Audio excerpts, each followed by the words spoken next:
এই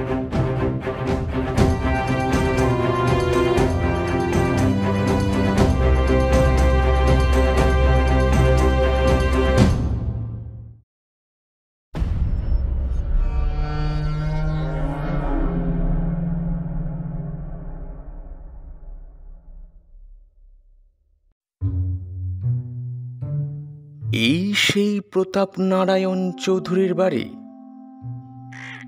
আমি সবিস্ময়ে সেই ভগ্নস্তূপের পানে দেখিলাম।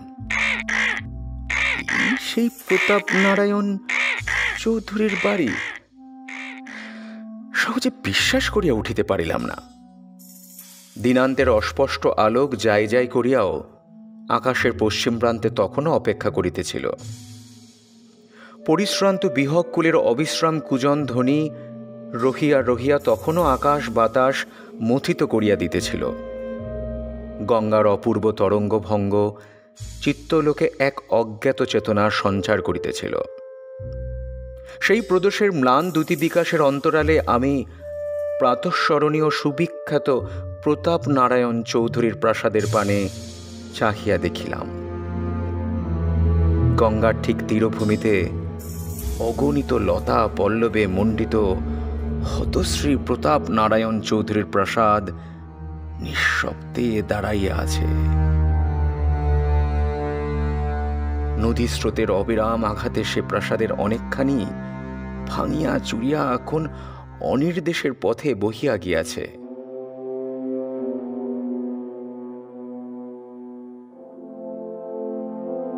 অতীতের সাক্ষ্যস্বরূপ যাহা এখনো বর্তমান আছে তাহা সেই হত গৌরবের কঙ্কাল বিশেষ। এখন যেন সেখানে সেই দুর্দান্ত প্রতাপ নারায়ণ চৌধুরীর প্রেতাত্মা বিরাজ করিতেছে।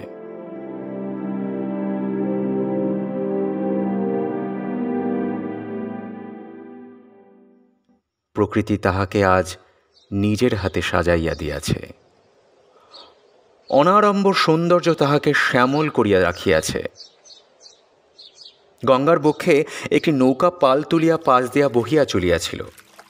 একটি মাঝি গান গাহিতেছিল। তাহা সেই ক্লান্ত কণ্ঠস্বর সন্ধ্যা প্রকৃতির নিঃশব্দতার বক্ষ চিরিয়া চিরিয়া কোন দূরান্তরের এক অপূর্ব সারা বহিয়া আনিতেছিল।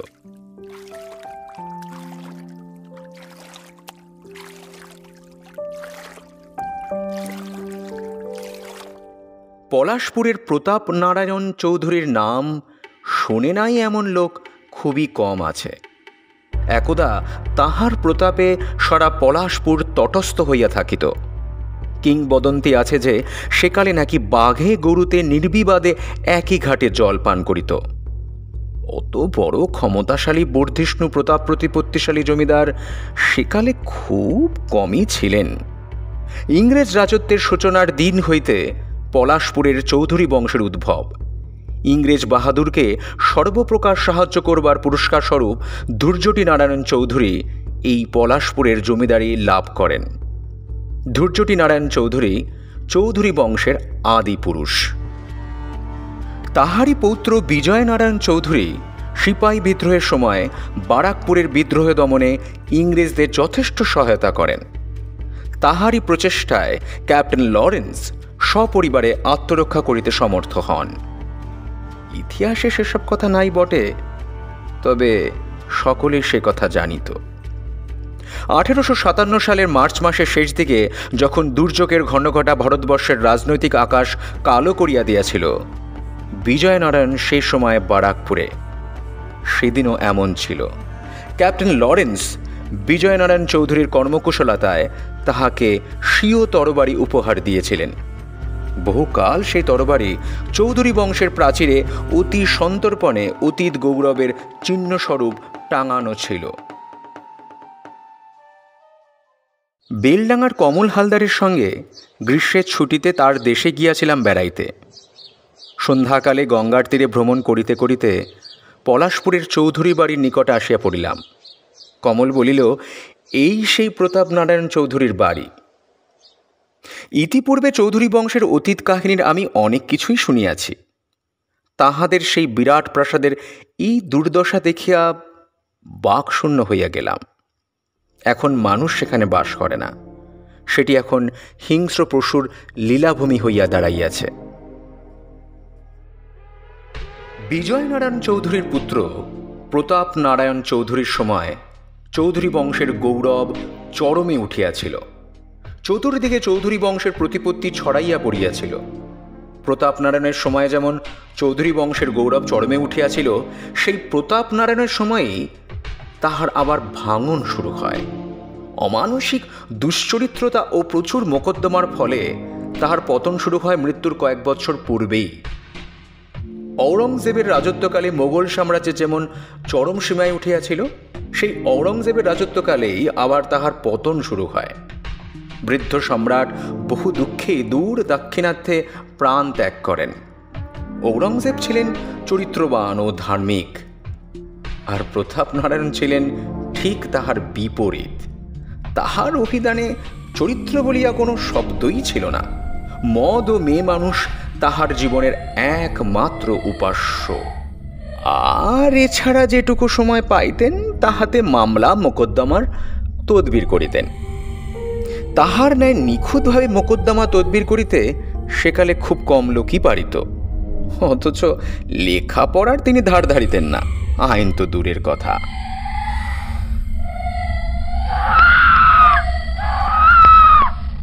কত সতীরমণীর আর্তক্রন্দনে নিঃশব্দ রাত্রে চৌধুরী বংশের সুদীর্ঘ রংমহল যে ধ্বনিত হইয়া উঠিয়াছিল, তাহার ইয়ত্তা নাই। তাহাদের সেই ব্যাকুল কণ্ঠধ্বনি ঝিল্লি রবের সহিত তালে তালে শব্দিত হইয়া মরিতেছে। তাহাদের বিকট অট্টহাস্য হয়তো এখনো ভগ্নপ্রসাদের প্রাচীরে আঘাত খাইয়া খাইয়া ফিরিতেছে। তিনি বিবাহ করিয়াছিলেন ক্ষীরোদা সুন্দরীকে, আর ভালোবাসিয়াছিলেন পত্নীর বিধবা ভগিনী আভাময়ীকে। ক্ষীরোদা সুন্দরীর প্রতিবাদ করিবার সাহস হয় নাই, আর বাল্য বিধবা আভাময়ী প্রতাপ নারায়ণের প্রেমের তরঙ্গে সংক্ষুব্ধ হইয়া আত্মীয় স্বজনের বিশ্বদৃষ্ট হইতে আত্মগোপন করিবার জন্য উদ্বন্ধনে প্রাণ ত্যাগ করেন। এই ঘটনার পর প্রতাপ নারায়ণ আর ক্ষীরোদা সুন্দরীর মুখদর্শন করে নাই। সেই অভাগী রমণী 4 মাসের শিশুপুত্র সূর্যনারায়ণ চৌধুরীকে বুকে লইয়া স্বামীর দৃষ্টিপথের অন্তরালে জীবন কাটাইয়া দিতে লাগিলেন। আর প্রতাপ নারায়ণের উচ্ছৃঙ্খলতার মাত্রা গেল বাড়িয়া। তিনি বাহির বাড়িতেই দিন কাটাইয়া দিতে লাগিলেন। আভাময়ীর প্রতি সমাজের এই অসহনীয় অত্যাচারের প্রতিকার স্বরূপ তিনি তাহার প্রজাদের শান্তির সংসারে দিতে লাগিলেন আগুন জ্বালাইয়া। গৃহস্থ বধূ বা গৃহস্থ কন্যা তাহার ক্ষুদিত দৃষ্টি হইতে অতি কষ্টে আত্মরক্ষা করিত।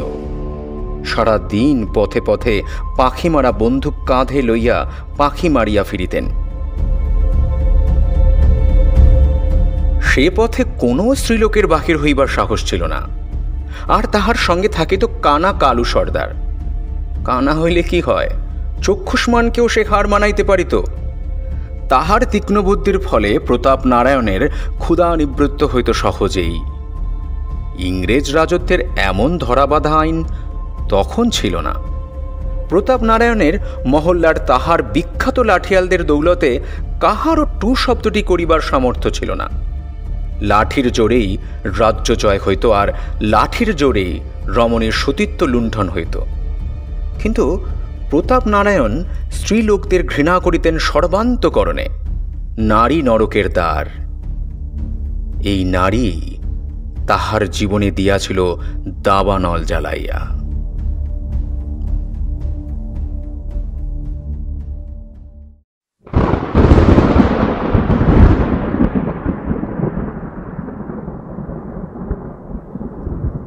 সেবার দুরন্ত বর্ষার এক অবিশ্রান্ত ধরাপতনের দিনে কালু কোথা হইতে এক অজ্ঞাতনামা রমণীকে বহিয়া আনিল। রাত্রি তখন 10টা। চারিদিকে সেই বর্ষা প্রকৃতির গুঞ্জন কোনো এক বিরহিণীর আর্তক্রন্দনের ন্যায় ধ্বনিত হইতেছিল। কাহাকে হারানোর বেদনা যেন সারা বিশ্ব মথিত করিয়া রাখিয়াছিল। প্রতাপ নারায়ণ তখন সুরমা দিয়া তাহার নয়ন প্রান্তে রেখাপাত করিতেছিলেন। কালু আসিয়া ডাকিল, মহারাজ। প্রতাপ নারায়ণ হাঁকিলেন, কে? এসেছে। বিশ্রাম করতে বল। কত দূর থেকে আসছে? 7 ক্রোশ। কেমন? আপনার প্রসাদ পাওয়ার উপযুক্ত। উত্তম উত্তম, অতি উত্তম। যা যা গিয়ে এখন বিশ্রাম করতে বল। প্রতাপ নারায়ণ দ্রুত সাজ সমাধা করিয়া প্রমোদ গৃহে উপস্থিত হইলেন। অবাগিনী তখন সেই বিলাস গৃহের এক কোণে বস্ত্রখণ্ডে সর্বাঙ্গ আবৃত করিয়া কাঁদিয়া মরিতেছিল। মনুষ্যপদ শব্দে সে প্রতাপ নারায়ণের পানে চাহিয়াই বিকট শব্দে আটকাইয়া উঠিল। তাহার আয়ত আক্ষী, সর্বোপরি তাহার সেই ভীতি সুন্দর দেহলতা প্রতাপ নারায়ণের প্রাণে এক উন্মাদনা জাগাইয়া দিল। প্রতাপ নারায়ণ তাহার নিকট গিয়া প্রশ্ন করিলেন, তোমার নাম? কোনো উত্তর পাইলেন না। পুনরায় বলিলেন, এই যে বিরাট প্রাসাদ, এই অতুল বিভব সবই তোমার। তুমি আজ আমার রানী, আমার রানী।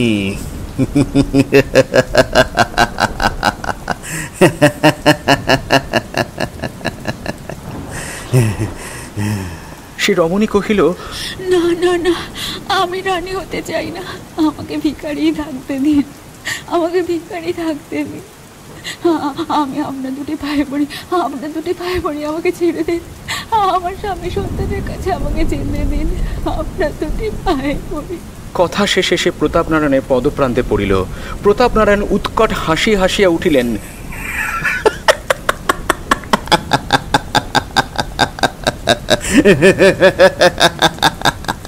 অসম্ভব, অসম্ভব, অসম্ভব।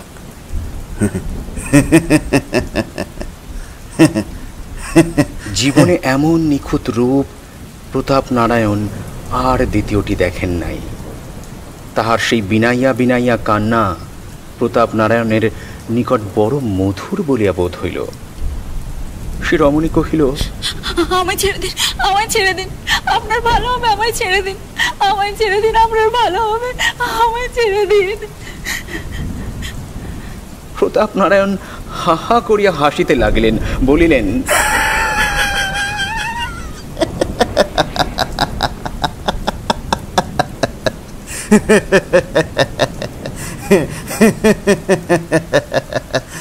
আমার ভালো, আমার ভালো আমি চাই না।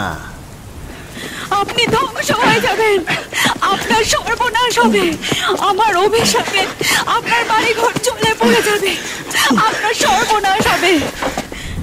প্রতাপ নারায়ণ শিহরিয়া উঠিলেন।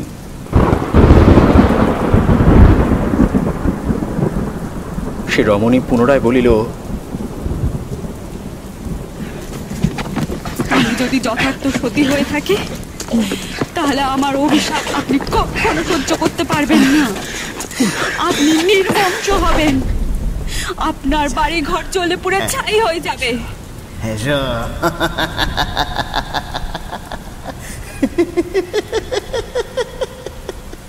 অবলা রমণীর যে এমন করিয়া মানুষকে অভিশাপ দিবার ক্ষমতা আছে, ইহা ছিল প্রতাপ নারায়ণের বিশ্বাসের অতীত।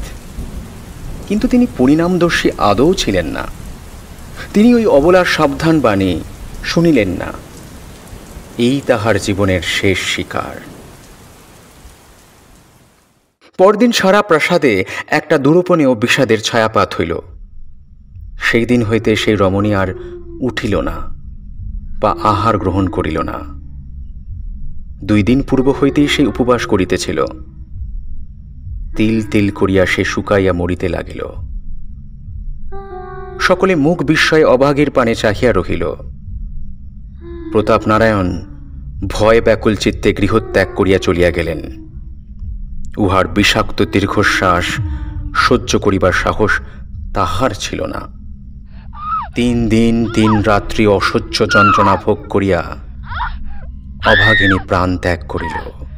পরিশেষে রানী ক্ষীরোদা সুন্দরীও তাহার দীর্ঘকালের সুচিতা ত্যাগ করিয়া এই নরককুণ্ডে আসিয়াছিলেন অভাগিনীর কাছে ক্ষমা প্রার্থনা করিতে, স্বামীর কল্যাণ কামনায়।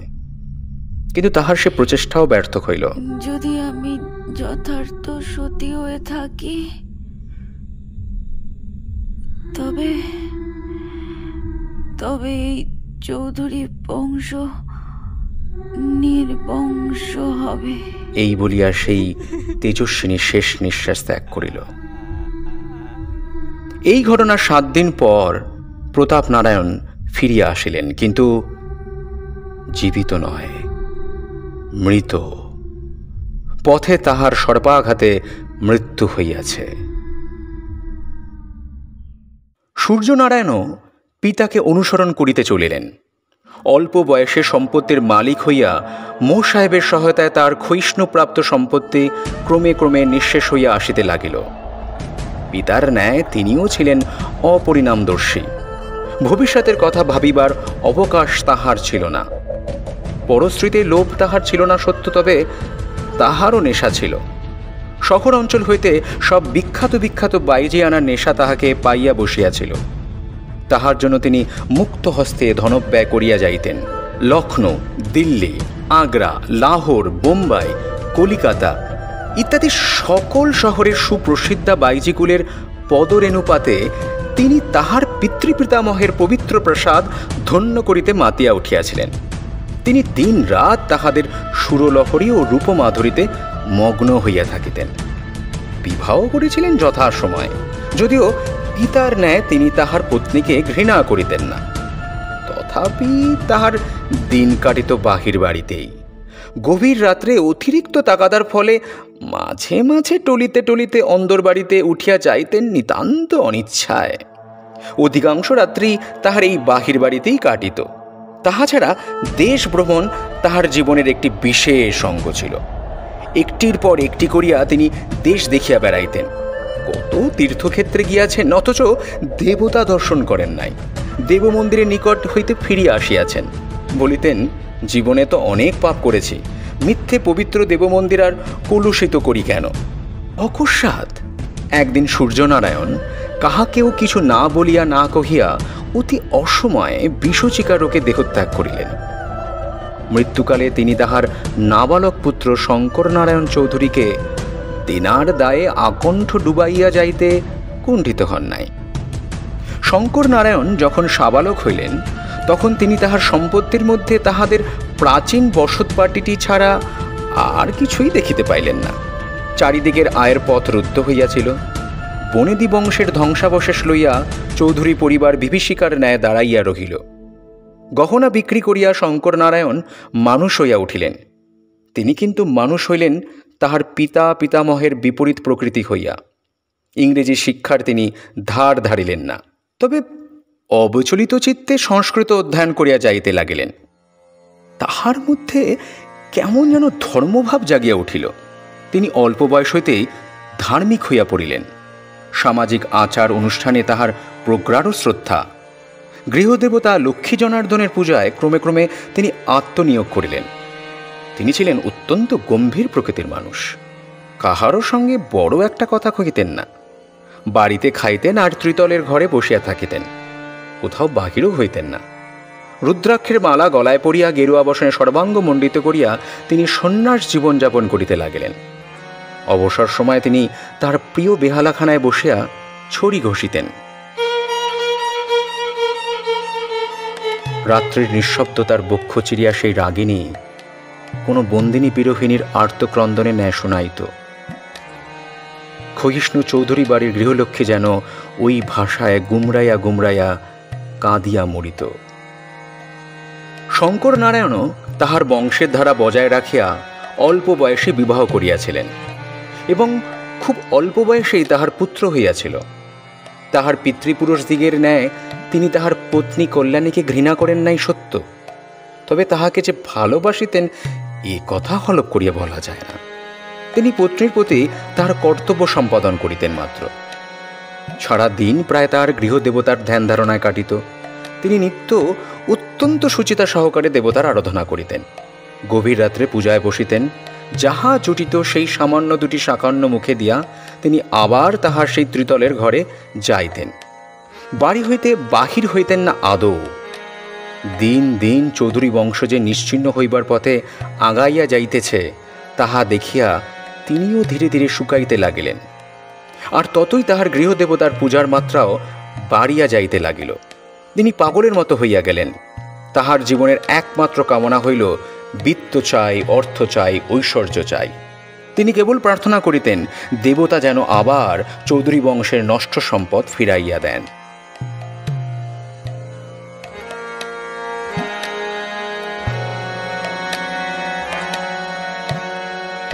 এহেনকালে একদা চৈত্রের এক অমাবস্যা রজনীতে শঙ্কর নারায়ণ স্বপ্ন দেখিলেন যেন তাহাদের গৃহলক্ষ্মী চৌধুরী বংশ ত্যাগ করিয়া যাইতেছেন। তাহার অপূর্ব জ্যোতিতে বিশ্বভুবন আলোকিত। একটা সুস্নিগ্ধ সুবাসে দিগন্ত ভরিয়া গিয়াছে। শঙ্কর নারায়ণ তড়িত পদে উঠিয়া গিয়া দেবীর পথরোধ করিয়া দাঁড়াইলেন। দেবী তাহার বিষণ্ণ মুখে যেন বলিলেন, বাছা, পথ ছাড়, আমায় যেতে দে। শঙ্কর নারায়ণ কাঁদিতে লাগিলেন।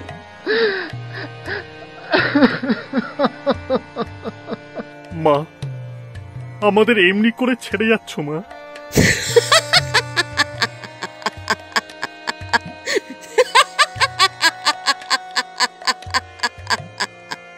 দেবী নিষ্ঠুরভাবে হাসিলেন।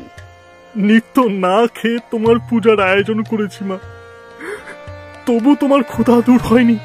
না, আমি রক্ত চাই। কার রক্ত মা? তোর ছেলের।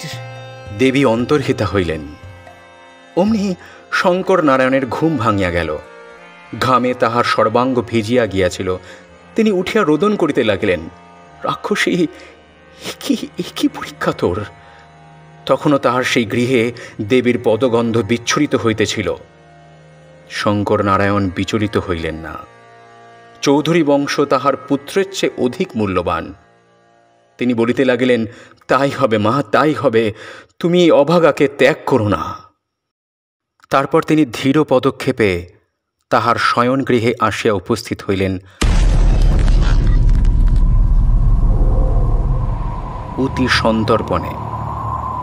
কল্যাণী তখন ঘুমাইতেছিলেন, আর তাহার পুত্র মাতার স্তন্যপান করিতেছিলেন ঘুমন্ত অবস্থায়। শঙ্কর নারায়ণ অত্যন্ত ধীরে ধীরে সেই খোকাকে মাতার বক্ষ হইতে ছিনাইয়া আনিলেন।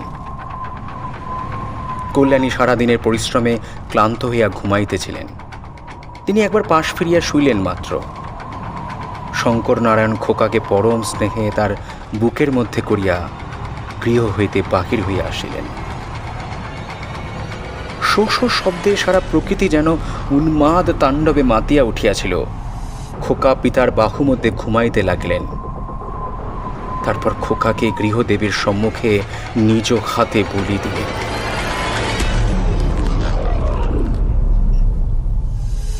একবার হয়তো সে কাঁদিয়াছিল, কিন্তু বাহিরের সেই ঝড়ঝড়ের মধ্যে সে কান্না হয়তো শোনা যায় নাই। রক্তধারায় সারা গৃহ ছাইয়া গেল। ভয়ে বিস্ময়ে তিনি কিন্তু দিশাহারা হইলেন না, বা বেদনায় মুশরাইয়া পড়িলেন না। হোমের জন্য যে বালি ছিল তাহা আনিয়া সারা রাত্রি সেই রক্তচিহ্ন মুছিতে লাগিলেন। চৌধুরী বংশ বড় হইবে জীবনের এই একমাত্র আকাঙ্ক্ষা আজ তাহার পূরণ হইয়াছে। এই সান্ত্বনায় পরম তৃপ্তিতে সেই বালির উপরই রাত্রি শেষের দিকে তিনি ঘুমাইয়া পড়িলেন। দিনের আলো ফুটিতে না ফুটিতে কল্যাণী উন্মাদিনীর ন্যায় ছুটিয়া আসিয়া স্বামীকে জাগাইলেন। ওগো, ওগো, খোকা কোথায় গেল? খোকা, আমাদের খোকা কোথায় গেল? শঙ্কর নারায়ণ স্ত্রীর পানে চাহিতে পারিলেন না। খোকার মৃতদেহ তখন ভাগীরথীর খরস্রোতে কোন দূরান্তরে ভাসিয়া গিয়াছে। সেই রক্তমাখা বালুকা রাশি তাহার শেষ চিহ্ন। কল্যাণী আবার ডাকিলেন, ওগো, কথা কও, কথা কও, আমাদের খোকাকে এনে দাও, আমার খোকাকে এনে দাও। শঙ্কর নারায়ণ আর কোনো কথা বলিতে পারিলেন না। জীবনে তিনি খুব কম কথাই বলেন। যাহা হোক, ব্যাপারটা আর চাপা রহিল না। বুদ্ধিমতী কল্যাণী ক্রমে ক্রমে সমস্ত ব্যাপারটাই অবগত হইলেন। সারা দিন তিনি আর উঠিলেন না, খাইলেন না। সেই দিন রাত্রে তিনিও কুলপ্লাবিনী জাহ্নবীর পুণ্য স্রোতে আত্মবিসর্জন দিয়া তার বড় আদরের খোকার সহিত মিলিত হইলেন।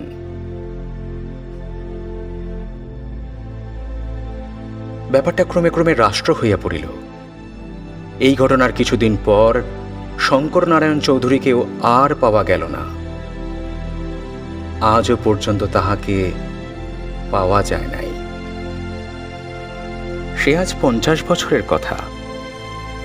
গৃহলক্ষ্মী এখনো সেই ভগ্ন প্রায় বংশহীন চৌধুরী বাড়ির অন্তরালে বন্দিনী আছেন কিনা জানি না। তবে মাঝে মাঝে ওই ধ্বংসস্তূপের মধ্য হইতে একটা চাপা হাসি পরম পরিতৃপ্তির সহিত বাহির হইয়া আসে। সেদিনও এমনি ঝড় উঠিয়াছিল। সেদিনও পশ্চিমের আকাশে একটা কালো মেঘ দিগন্ত ছাইয়া রহিয়া রহিয়া কাঁদিয়া মরিতেছিল। সেদিনও হয়তো ওই শ্মশান ঘাটের নিষ্পত্র ঝাউগাছটার মাথায় বসিয়া একটা শকুন আর্ত কণ্ঠে চিৎকার করিয়া মরিতেছিল।